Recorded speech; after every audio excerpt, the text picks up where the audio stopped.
Now, Ambassador Tayal, as you heard from my colleague there, India has not officially, in fact, spoken about, MEA has not come out and said that they've revoked diplomatic immunity for these diplomats. But Canada now coming forward and saying that they're not going to respond, they're not going to, in fact, replicate this, but they're saying that it's sort of a violation of international law is what they're calling it, sir.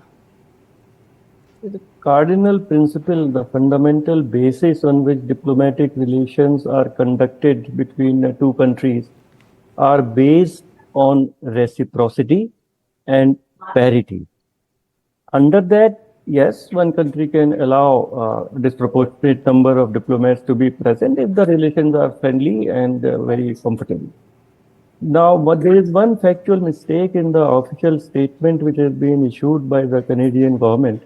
And they say that these diplomats have been expelled. Government of India has not expelled any Canadian diplomat.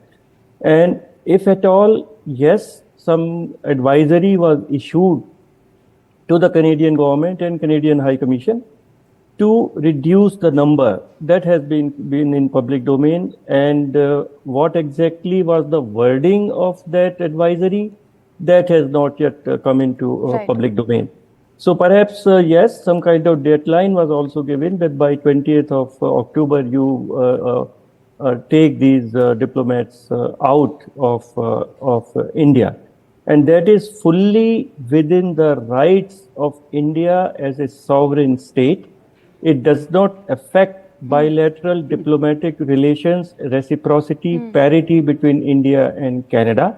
And India is fully within its rights to limit the number of Canadian diplomats as it sees it should be.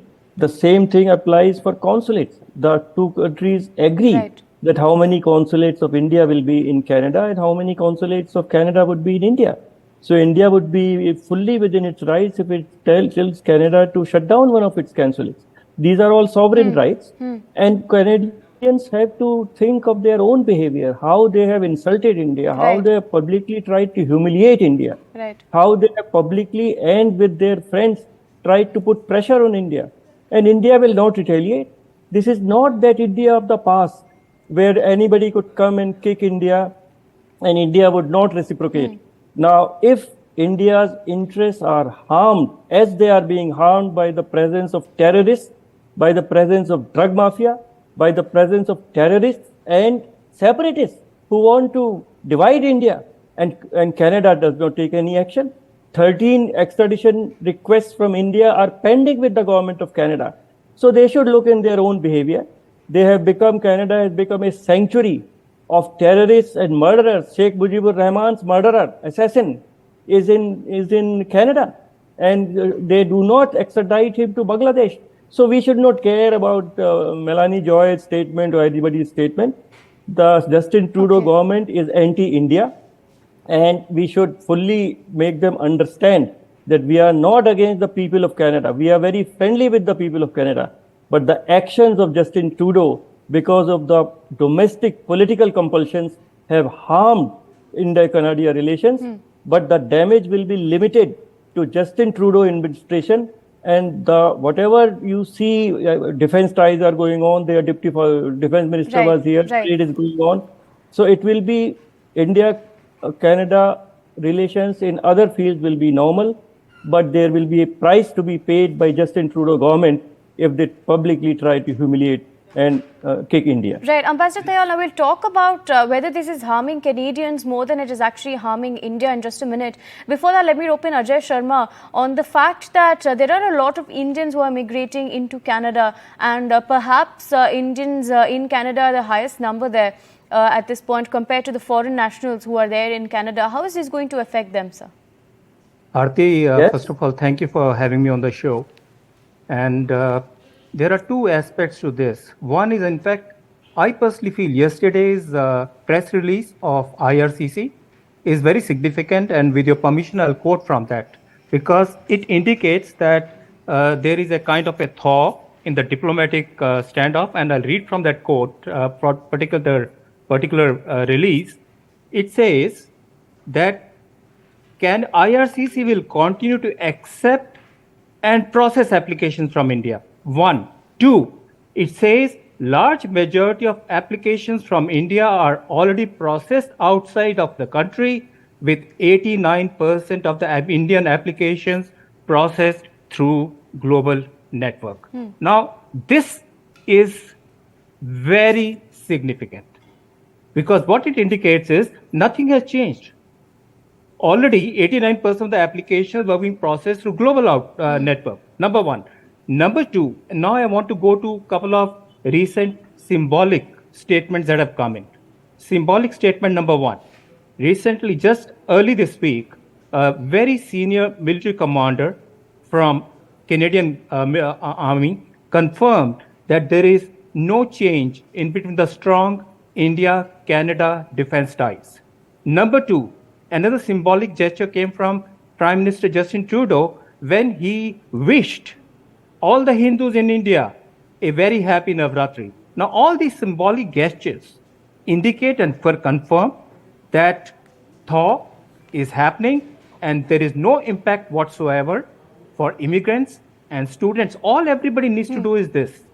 Just plan in advance. So students wanting to go in September of 24 should start and file their applications now. They will get their visas.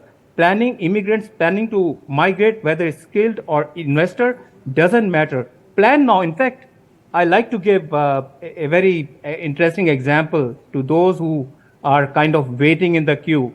You know, when the price of a stock goes down, when there's a negative news coming for a stock, so at that particular time, people buy, and after the news turns good, it's fine.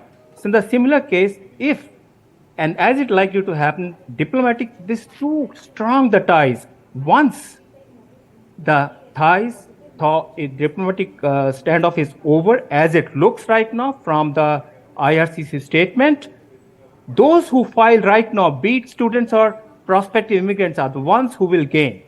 That's my assessment. Right. And Ajay Sharma, do you think there is a possibility of these relations and the tensions, in fact, subduing in the near future, or is that going to take a lot more time, do you think? I can only, offer my observation as a visa and immigration expert. Since the last 29 years, I've seen 9/11 happening. I saw 2008 depression happening. So all these situations for immigrants and visa applicants, irrespective of the category, they have very temporary kind of a break in the process. Okay. In the long term, it doesn't impact in any way. Okay. Just let's not forget one thing. India is the factory for the world, be it for students or for professionals or investors. And none in the world can ignore India for that. Absolutely. Now, Ambassador Tayal, on that point, do you think the withdrawal of these Canadian diplomats is going to affect Canada more than it actually impacts India? Yes, it is going to affect Canada more because God alone knows what all these diplomats were doing, and surely many of them might be from their intelligence and having links with the separatist elements here. One doesn't know. But the fact is that this can be contained, and this is already being contained.